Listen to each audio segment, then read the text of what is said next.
Assalamualaikum warahmatullahi wabarakatuh. Selamat pagi, salam sejahtera untuk kita semua. Pertama-tama saya ingin mengucapkan terima kasih karena pada pagi hari ini saya sudah diberikan kesempatan untuk mempresentasikan hasil proposal matching fund saya, yaitu dari Universitas PGRI Adibuana Surabaya yang bekerja sama dengan BKKBN Provinsi Jawa Timur.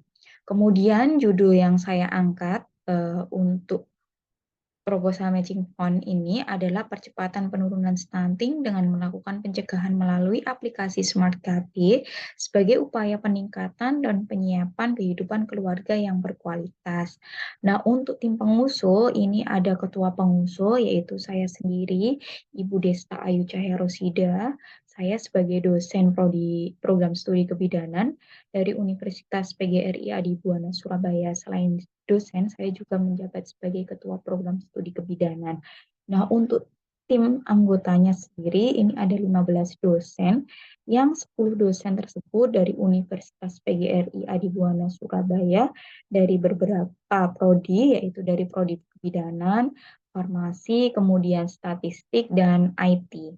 Nah, untuk ada institusi lain yang menjadi tim kami juga, yaitu ada Bapak Rio Adi Irwansa, Eskep Nurse MKes, yaitu dari Stiket Sutama Abdi Husada Tulungagung, kemudian Bu Asisah Vilasari, SST MKes dari Stikes Bakti Husada Mulia Madiun, kemudian Bu Rosalin ini dari Stikes Maranatha Kupang, kemudian Bu Sofa Hurota Ayun SST MTer RKep ini dari Stikes Husada Jombang. Nah, di sini saya akan mulai mempresentasikan mulai dari perumusan masalah atau urgensi Reka Cipta. Nah, stunting. Stunting yaitu suatu masalah yang menjadi perhatian dan yang harus kita waspadai. Nah, kondisi ini menandakan di mana nutrisi tidak terpenuhi dengan baik. Nah, ini menurut sumber BKKBN pada tahun 2020. Nah, salah satu upaya pencegahan stunting diantaranya bisa juga dari keluarga berencana, yaitu menjadi tonggak untuk pencegahan stunting dimulai dari keluarga berencana. Nah, program keluarga berencana ini menjadi kunci penting dalam penurunan angka stunting nasional. Nah, untuk pencegahan dengan keluarga berencana ini bertujuan untuk melakukan atau pengaturan kelahiran termasuk mengatur jumlah dan jarak anak, sehingga terhindar dari kehamilan yang terlalu muda serta kehamilan yang tidak diinginkan. Kemudian pengaturan kelahiran ini bertujuan juga untuk mempersiapkan kebutuhan gizi ibu hamil, kebutuhan gizi sebelum hamil, kemudian juga penting dibutuhkan selama kehamilan, sehingga kejadian stunting ini dapat dihindari atau dapat kita tekan. Kemudian untuk prosentase di Jawa Timur sendiri di Indonesia, ini prosentase kehamilan yang tidak dikehendaki pada tingkat nasional mencapai 17,5%, yang artinya setiap 100 orang hamil, kehamilannya ini tidak disengaja atau mencapai 17 orang. Faktor tersebut dikarenakan banyak pasangan usia subur tidak menggunakan alat kontrasepsi. Data profil kesehatan Kemenkes Indonesia tahun 2022 ini menunjukkan jumlah peserta program KB ini aktif mengalami penurunan, yaitu sekarang 292.780.000 peserta dibandingkan tahun sebelumnya, yang di mana tahun 2020 ini mencapai angka 378.902.000 peserta, dan di tahun 2001 ini terdapat 3.089.575 peserta. Hal ini menyebabkan semakin turunnya akses pasangan usia subur atau PUS terhadap pelayanan kontrasepsi. Nah, untuk di Jawa Timur ini PUS ada 7.833.818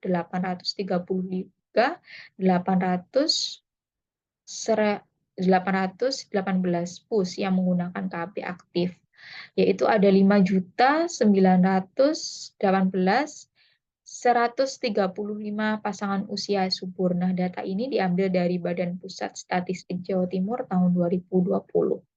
Nah, di berbagai provinsi tentunya kemudian di beberapa kabupaten, ada di Sumatera Utara, Sumatera Barat, kemudian Sulawesi Selatan, Sulawesi Tengah. Ini juga merupakan salah satu provinsi yang nantinya akan menjadi sasaran kita. Karena kemarin saya pada saat pertemuan AIPKIN atau Asosiasi Pendidikan Kebidanan Indonesia, ini, provinsi-provinsi ini merupakan provinsi yang harus, menjadi perhatian penuh ya untuk cakupan KB, karena banyak sekali angka stunting, kemudian cakupan KB pun juga belum terpenuhi di provinsi tersebut. Nah, ini nantinya juga menjadi, proyek kita ya, untuk membantu untuk menekan pencegahan angka stunting. Selain itu juga di Jawa Timur kita ada 10 kabupaten yang menjadi sasaran kami, yaitu di Ponorogo, Sampang, Sumeneb, Bangkalan, Jombang, Ngawi, Kediri, Madiun, Magetan, nah itu kemudian ini berdasarkan Badan Pusat Statistik, nah mencapai prosentase sekian ya. Jadi prosentase ini masih kurang sekali untuk cakupan KB. Nah, salah satu faktor pemberian dampak pada peningkatan angka kematian ibu, yaitu resiko 4 terlalu muda melahirkan, terlalu tua melahirkan, terlalu dekat jarak kelahiran, terlalu banyak jumlah anak lebih dari 2, kemudian persentase ibu meninggal juga melahirkan akibat terlalu muda dan terlalu tua, ini menyumbang angka 33% dari seluruh kematian ibu. Sedangkan kasus stunting di Jatim 2021 ini terdapat 23,5% kasus akibat kelahiran yang tidak diinginkan. Maka dari itu, apabila program KB ini dapat dilaksanakan dengan baik, kemungkinan kematian ibu dan stunting ini dapat dicegah melalui pemakaian alat kontrasepsi.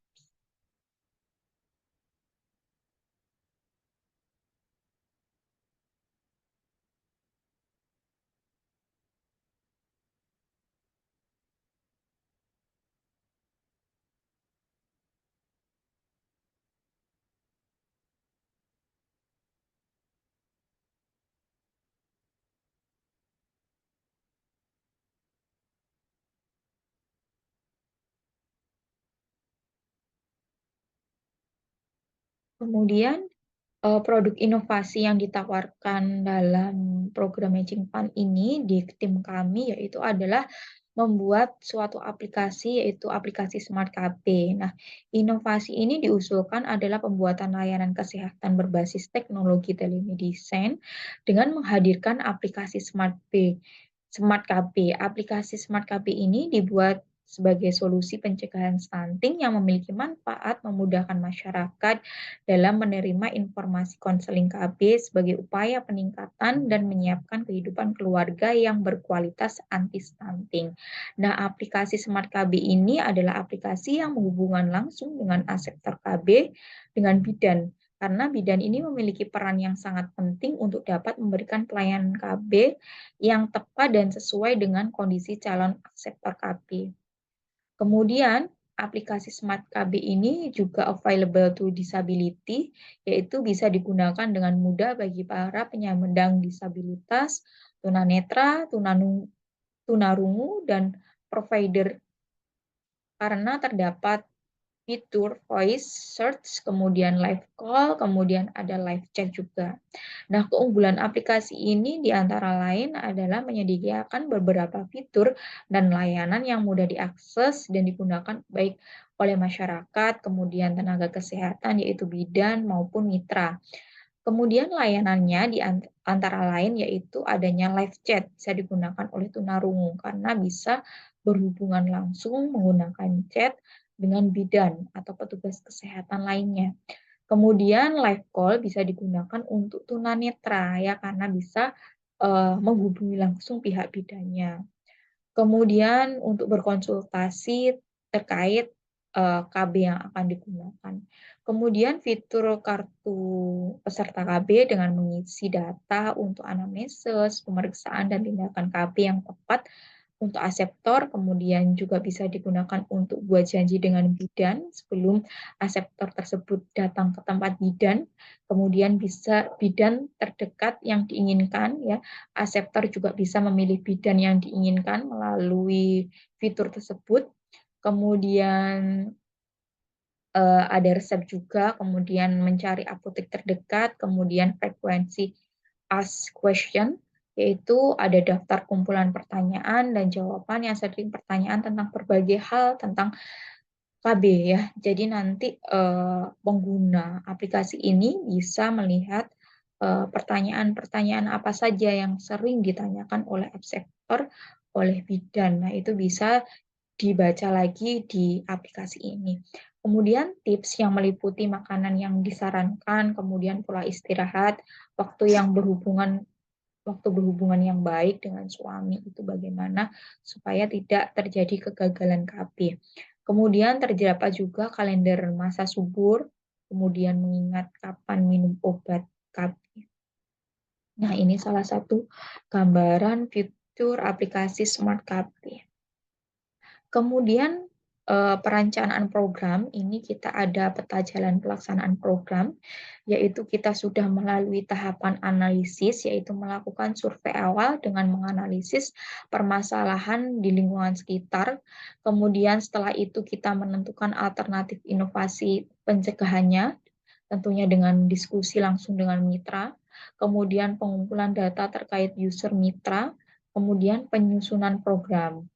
Selain itu juga, setelah kita menganalisis data, masalah yang ada di lingkungan sekitar, kita melakukan kolaborasi ya, agar program ini bisa berjalan dengan baik sesuai dengan tujuan kita, yaitu adalah mencegah adanya stunting dan menurunkan angka stunting, yaitu kolaborasi dengan 5 institusi kesehatan di Jawa Timur dengan membentuk tim pengusul agar program ini juga berhasil.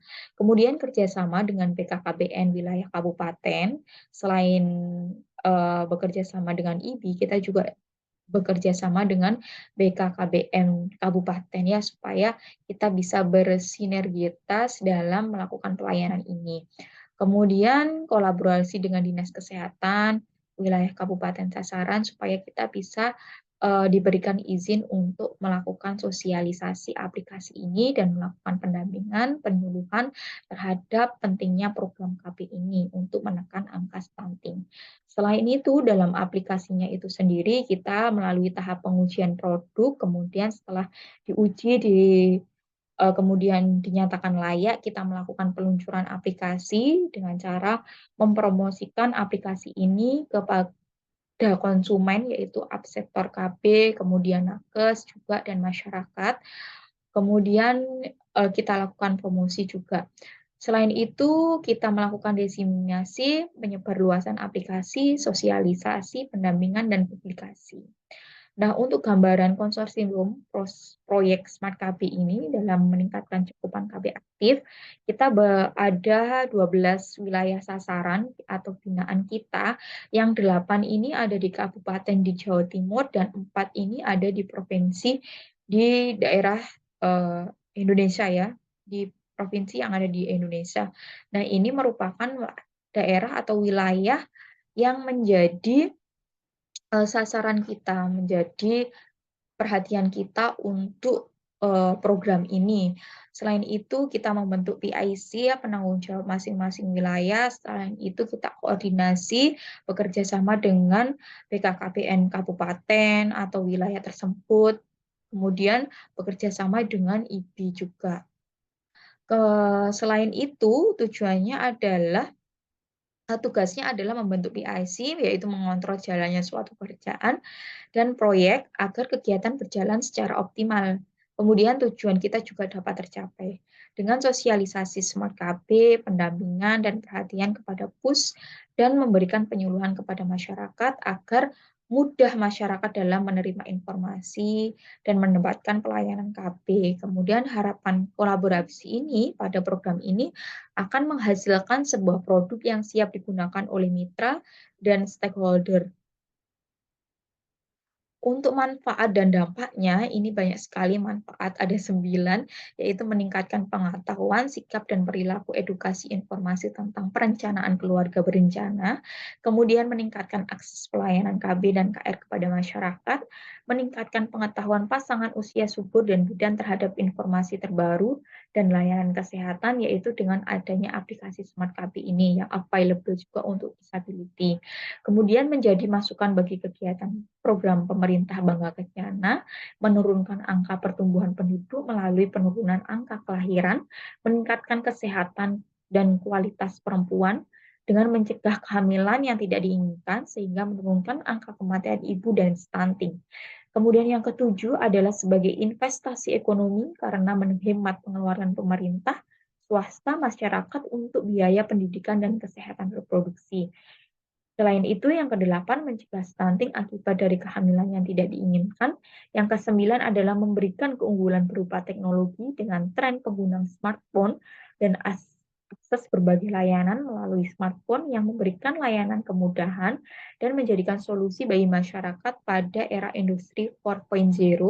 Kemudian layanan akses KB akan dimudahkan untuk konsultasi online dengan bidan, mengatur jadwal berkunjung ke bidan. Keberadaan aplikasi ini diharapkan memudahkan akses pelayanan KB dan kesehatan reproduksi kepada masyarakat. Nah, untuk dampaknya ini ada dampak positif ya, kalau saya rasa untuk dampak negatif ini sangat minim sekali ya.